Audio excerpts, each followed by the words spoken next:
Apocalipsis. Gloria a Dios. Sabemos que estamos viviendo tiempos finales, estamos viviendo los últimos tiempos. Gloria a Dios. Y la iglesia del Señor tiene que estar apercibida, la iglesia del Señor tiene que estar despierta, y la iglesia del Señor tiene que saber que los ojos del Señor están sobre su iglesia. Y si decimos que los ojos del Señor están sobre su iglesia, eso está diciendo de que hay alguien superior que nos está vigilando, que hay alguien superior que nos está de alguna u otra manera siguiéndonos a nosotros, nuestra conducta, nuestra vivencia, nuestro comportamiento, porque nosotros somos la iglesia del Señor. Amén, iglesia. Amén. Vamos a Apocalipsis 3. Gloria a Dios. Apocalipsis 3. El Señor hablándole aquí a través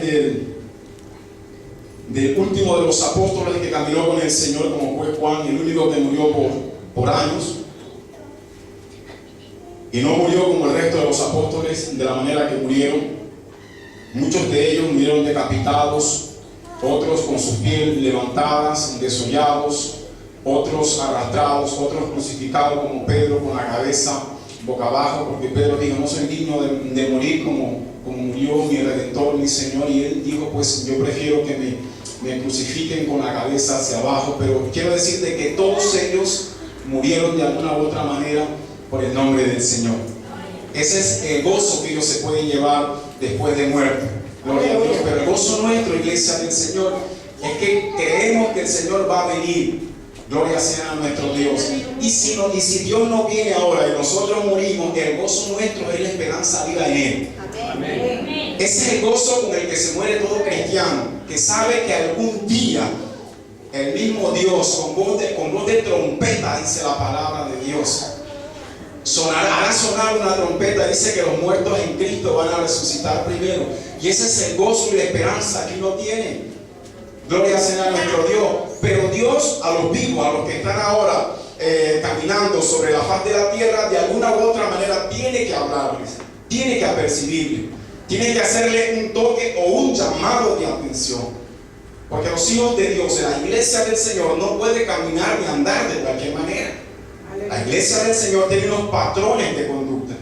La iglesia del Señor, así como el pueblo de Israel tenía el Pentateuco, tenía la ley, tenía los mandamientos y las ordenanzas para que marcara la diferencia, así también la iglesia del Señor. Porque yo entiendo que Él es el dueño de la iglesia. Él la compró con su sangre, dice la palabra de Dios. Entonces vamos aquí a Apocalipsis, el Señor escribiendo y revelándose a Pablo cuando estaba exiliado en la isla de Patmos, dice la palabra de Dios, por causa del testimonio y por la palabra del Señor. Y la palabra de Dios se la leo en el nombre del Padre, del Hijo y del Espíritu Santo de Dios. Escribe al ángel de la iglesia en Sardis, el que tiene los 7 espíritus de Dios y las 7 estrellas, dice esto: yo conozco tus obras, que tienes nombre de que vives y estás muerto. Sé vigilante y afirma las otras cosas que están para morir, porque no he hallado tus obras perfectas delante de Dios. Acuérdate pues de lo que has recibido y oído, y guárdalo y arrepiéntete, pues si no velas, vendré sobre ti como ladrón, y no sabrás a qué hora vendré sobre ti. Pero tienes unas pocas personas en Sardis que no han manchado sus vestiduras, y andarán conmigo en vestiduras blancas, porque son dignas. El que venciere será vestido de vestiduras blancas, y no borraré su nombre del libro de la vida, y confesaré su nombre delante de mi Padre y delante de sus ángeles. El que tiene oído, oiga lo que el Espíritu dice a las iglesias. Gloria a Dios. Puede sentarse, iglesia del Señor. Alabado sea el nombre del Señor. Gloria a Dios. Gloria a Dios.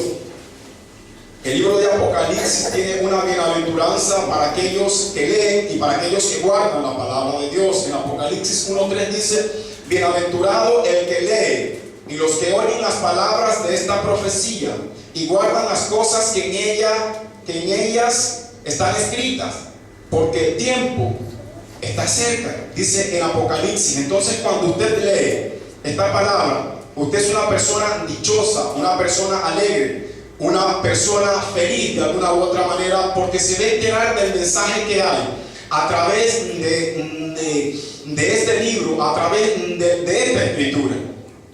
Pablo recibe esta revelación cuando estaba prácticamente en los últimos años de su vida, y recibe la más grande revelación de victoria para una iglesia que camina con tribulaciones, con angustia, pero que puede declarar en el nombre del Señor que la victoria viene, porque la victoria la va a dar aquel que compró la iglesia a precio de sangre. Pero él le habla a la iglesia o a las iglesias, y cuando él habla para las 7 iglesias de Asia, a Esmirna, a Tiatira, a Efesio, a Filadelfia, a Pérgamo, a Sardis, le habla con una finalidad, con un propósito. Siempre que Dios habla es con una finalidad y con un propósito. Y cuando le dice a la iglesia de Sardis: yo conozco tus obras, me está diciendo de que delante de él todo está descubierto, que delante de él todo es notorio, que delante de él yo no me puedo esconder, porque él conoce mis hechos, es lo que está diciendo. Él conoce mis hechos, él conoce lo que yo hago y dejo de hacer. Él sabe lo que yo estoy haciendo. Nosotros nos podemos, como quien dice, engañarnos entre nosotros, podemos mentirnos entre nosotros, porque yo no creo que haya mentirosos entre los cristianos. Yo no creo que haya cristianos mentirosos, pero hay cristianos que no son cristianos, que no han convertido verdaderamente su corazón a Dios, que todavía le dan cabida a la mentira. Pero lo que ellos parece que no han leído, que la Biblia dice que ningún mentiroso o engañador entrará al reino de los cielos. Entonces, cuando yo empiezo a leer el manual que Dios a mí me ha dado, yo empiezo a saciarme y a descubrir y a entender que en mí algo tiene que libertarse, algo tiene que desconectarse con el pasado o con las cosas que yo hacía. Por eso dice Jesucristo: y conoceréis la verdad, y la verdad os hará libre. Porque a través de las escrituras es que yo puedo entender, gloria sea a nuestro Dios, es que el Señor condena al mentiroso. Si yo no me hubiese enterado por las escrituras que el mentiroso no entra al reino de los cielos, yo seguiría mintiendo. Si yo no me enteraría por las escrituras que los ladrones no entran al reino de los cielos, yo seguiría robando. Si yo no me enteraría por las escrituras que los borrachos no entran al reino de los cielos, yo me seguiría emborrachando. En otras palabras, esta palabra vino a alinearme, vino a libertarme. Esta palabra vino a provocar vida y vida en abundancia en mi vida, porque dice la palabra que usted y yo estábamos muertos en delitos y en pecados, caminábamos como vivos, pero estábamos muertos espiritualmente. Es lo que Dios le está diciendo a la iglesia de Sardis. Y cuando él dice, escribe antes de la iglesia de Sardis, si el Señor nos mandase una misiva a nosotros teníamos que sentirnos dichosos de ser tomados en cuenta por Dios. Gloria a Dios. Hay gente que cuando la palabra se está predicando, se está enseñando, se enfada con la palabra y no sabe que Dios a través de la palabra lo que le está extendiendo es la misericordia, porque no quiere que ninguno se pierda, sino de que todos procedan al arrepentimiento, porque a través del arrepentimiento usted se acerca a Dios, a través del arrepentimiento usted se acerca a la gracia, a través del arrepentimiento usted se acerca a la salvación y a la vida eterna, a través del arrepentimiento usted se somete a la obediencia y empieza a adquirir bendiciones a su vida. A través del arrepentimiento usted puede descubrir el reino de los cielos, su verdad y su justicia. Entonces, cuando Dios nos manda misiva Y yo creo que Dios nos manda visible a nosotros continuamente, diariamente. Cuando bajamos a este sitio, a este lugar, cuando se predica la palabra, inspirada, revelada de parte de Dios, Dios está enviando misivas. Y cuando hablamos de misivas, estamos hablando de cartas. Y cuando hablamos de cartas, estamos diciendo que me está mandando un mensaje codificado. Y hay gente que se enfada con la palabra. Y lo único que viene a hacer la palabra a su vida es transformarlo, limpiarlo, saciarle el hambre y también la sed. Porque habrá necesidades que podrá usted suplir, necesidades materiales, necesidades físicas, pero hay un vacío allá adentro que solamente lo puede llenar el Rey de Reyes y Señor de los Señores a través de su palabra. La palabra de Dios es viva y es eficaz, porque los problemas espirituales o los problemas emocionales que pasan por mi mente, que pasan por mi corazón, alabado sea el nombre del Señor, no me lo va a arreglar la casa, no me lo va a arreglar el dinero, no me lo va a arreglar el coche, no me lo va a arreglar el vecino, pero hay alguien que no conozco pero que me conoce a mí, que conoce mis problemas, que conoce mis actitudes, que conoce las deficiencias que tengo allá adentro y la necesidad que tengo. Ese me conoce. Entonces, como me conoce, va directamente a confrontar mi necesidad. Aleluya, gloria a Dios. Ese va directamente a confrontar mi necesidad, mi problema, mi dificultad. ¿Cuántos de nosotros hemos venido arrastrando ciertas cosas, aún estando en la casa del Señor? Pero en su mayoría casi todos han sido libertados. Todos hemos venido como arrastrando una falta de perdón porque nos hicieron, porque nos maltrataron. Hay muchos que han sido dejados en su niñez, abusados, maltratados psicológica, sexualmente, y eso lo han venido arrastrando. Ha sido como una cadena de sufrimiento. Se han sentido como avergonzados, avergonzadas. Se han sentido como sucios, sucias de las cosas que han vivido. Pero alguien que conoce de limpieza, alguien que conoce de santidad, alguien que conoce de sanidad espiritual. Cuando usted llegó al sitio de misericordia, cuando usted descendió al sitio donde se alaba y se glorifica el nombre del Señor, el Señor metió la mano y le quitó todos aquellos prejuicios con los cuales usted venía luchando y peleando. Yendo donde psicólogos, yendo donde profesionales, y no acontecía nada. Pero el que nos conoce y lo conoce a usted y me conoce a mí, dijo: mi siervo está luchando con aquello. Él tiene que conocer el poder de Dios. Él tiene que conocer que yo soy, el que tengo poder, el que hago maravillas, el que hago proezas. Él tiene que conocer mi poder. ¿Y a través de qué va a conocer el poder? A través de su palabra y con el poder del Espíritu Santo de Dios. Hay cosas que han pasado en la vida de ustedes, que se ha estado predicando la palabra con autoridad, con unción, y algo se empezaba a romper, algo se empezaba a pudrir, porque la palabra de Dios dice que la unción pudre el yugo. Han habido yugos que nos han querido atar, que nos han querido, como quien dice, reprimir, que nos han querido como avergonzar, pero Dios en su misericordia pudrió los yugos, y por eso usted ahora puede exaltar el nombre del Señor y puede decir: yo sé que en Cristo vive. Aleluya. Entonces el Señor habla para la iglesia de Sardis. Gloria a Dios, aleluya. ¿Y quién era Sardis? Sardis era la antigua capital del reino de Lidia. Tenía que ver con Tiatira. Había una mujer de Tiatira llamada Lidia. Usted se acuerda en Hechos de los Apóstoles 16, 14, por ahí. Esta mujer se convirtió.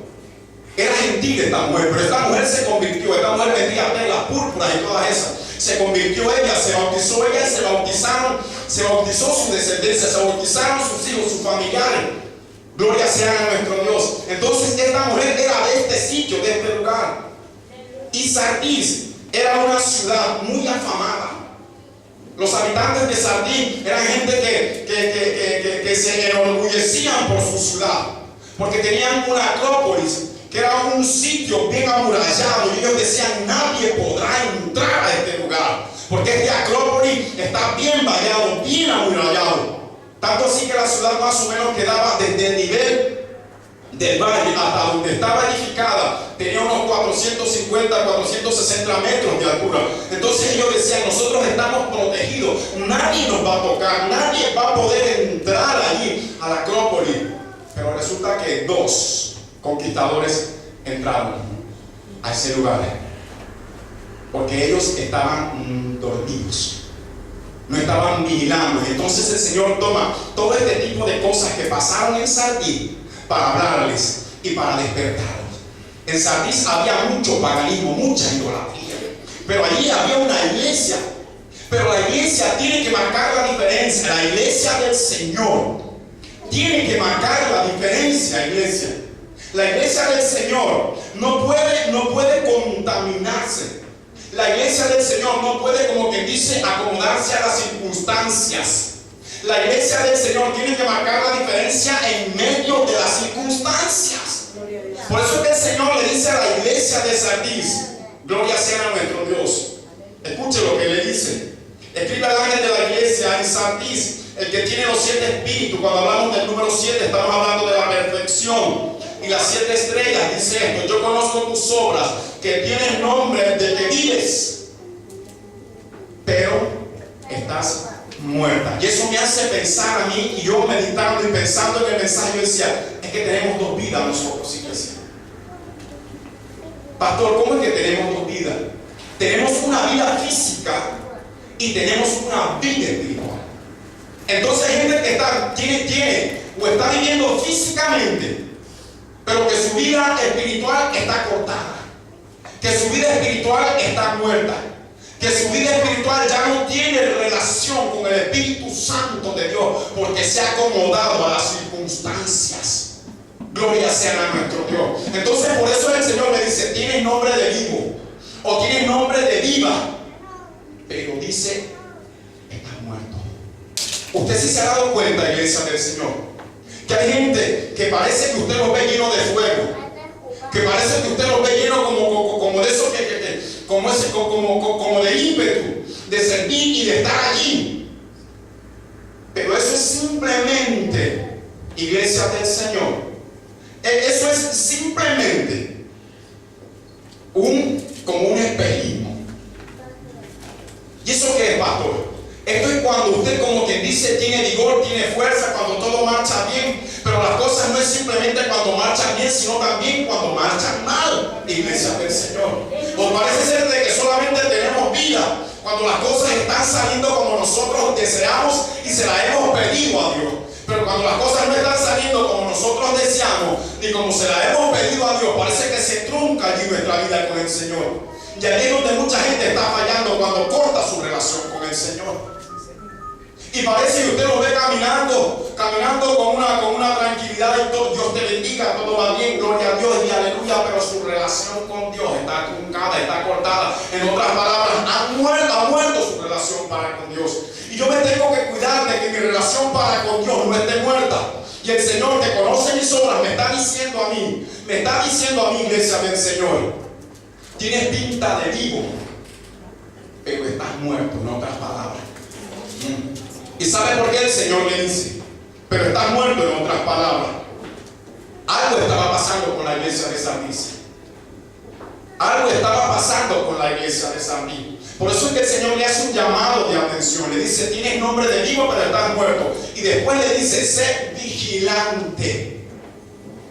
Algo estaba pasando. Si Dios lo dice, que algo estaba pasando. Y cuando nosotros hablamos de vigilar, es estar atento, es estar despierto. ¿Sí o no, iglesia del Señor? El Señor nos dice en su palabra: vigilar, dice, y orar para que no entréis en tentación. En otras palabras, cuando nosotros cedemos a la tentación es porque no hemos escuchado la orden de parte de Dios. Si el Señor me dice que vigile, me está diciendo: tienes que estar a la expectativa. ¿Usted sabe cómo son los centinelas? El centinela es de la parte más alta. En Israel, en el desierto, o en la nación de Israel, habían centinelas, habían torres. Y el centinela estaba arriba de la torre. Y el centinela era la persona encargada de vigilar por donde venía el ejército enemigo, o por donde querían hacer alguna incursión. ¿Para qué? Para tocar la trompeta y avisarle al pueblo que estuviese atento, preparado. En otras palabras, Dios cuando te habla te está tocando la trompeta para que estés atento, preparado, para que estés vigilando, para que no tengas pinta de vivo pero que estás muerto. En otras palabras, algo está pasando dentro de ti, algo está aconteciendo contigo, iglesia de Sardis, es lo que le está diciendo Dios. cuando Dios habla a la iglesia es porque Dios ama a la iglesia. La Biblia dice que el que ama disciplina. El Señor al que ama disciplina y corrige a todo aquel que toma por hijo. En otras palabras, yo no me puedo ofender cuando Dios me está hablando. Yo tengo que decir gracias Dios porque has extendido tu misericordia, has extendido tu gracia. Ahora sé que me amas. Aleluya. Porque el Padre al que ama corrige, dice la Biblia. Y yo tengo que entender que a través de la palabra Él me está corrigiendo. Y me está diciendo, sé vigilante. Sé vigilante, dice. Vigila. Está despierto, dice. Y afirma las otras cosas que están para morir. Y afirma. O sea que hay cosas que Dios ha colocado en usted, que ha colocado en la iglesia, que ha colocado en mí, a las cuales yo no le estoy prestando atención. Aleluya. Gloria a Dios. Yo entiendo que Dios en mí ha colocado algo. Yo entiendo que en mí Dios ha colocado, si su Espíritu Santo está dentro de mí, me está diciendo que hay cualidades dentro de mí que yo no le estoy tomando importancia. Aleluya. Que yo no las estoy tomando con relevancia. Y el Señor le está diciendo, algo está pasando, te has dormido, no has estado despierto en lo que le está diciendo. Y el Señor ya percibe, hay algo que se está muriendo que tiene que afirmarse, iglesia del Señor. La verdad de Dios no se puede morir dentro de usted. La misericordia de Dios no se puede morir dentro de usted. Hay cosas que nosotros tenemos que manifestar, que tienen que manifestarse por la misma gracia de Dios que está dentro de nosotros, iglesia del Señor. Pero la iglesia de Sardí se había acomodado al entorno. Y acomodarse al entorno quiere decir que usted ya no quiere sufrir por el nombre del Señor. Ya no quiere sufrir por el nombre del Señor. Ya no se quiere negar por el nombre del Señor. Ahora participa como cualquier impío, como cualquier pagano, como cualquier persona sin temor de Dios. No, es que tenemos que pertenecer, tenemos que hacer como quien dice nosotros, tenemos que, la palabra es insertarnos a la sociedad. O sea que hay que insertarse a la sociedad y abandonar a Dios. Aquí tenemos una mujer que es española, pero para yo insertarme en la sociedad, yo no tengo que hacer lo que hace la sociedad, yo tengo que amarla a ella. Gloria sea a nuestro Dios. Entonces cuando yo la amo a ella y yo la amo a ella, estoy amando el entorno. Y como estoy amando el entorno, ahora yo estoy integrado en el entorno, pero no participo de las cosas que hace el entorno. Entonces Sardí estaba participando de las cosas que pasaban en su entorno. El integrarte a la sociedad, iglesia, es respeto, es amor, es misericordia, es gracia para derramarla para con ellos. ¿O no, iglesia del Señor? La iglesia del Señor tiene que marcar la diferencia. Sé vigilante y afirma las otras cosas que están para morir, porque no hallaron tus obras perfectas delante de Dios. Porque no he hallado. Cuando el Señor dice no he hallado tus obras perfectas delante de mí, está diciendo, las he estado analizando una a una. Las he estado tasando. Las he estado pesando. Las he estado analizando y no las he hallado perfectas. Y cuando hablamos de algo perfecto, estamos hablando que tiene el mayor grado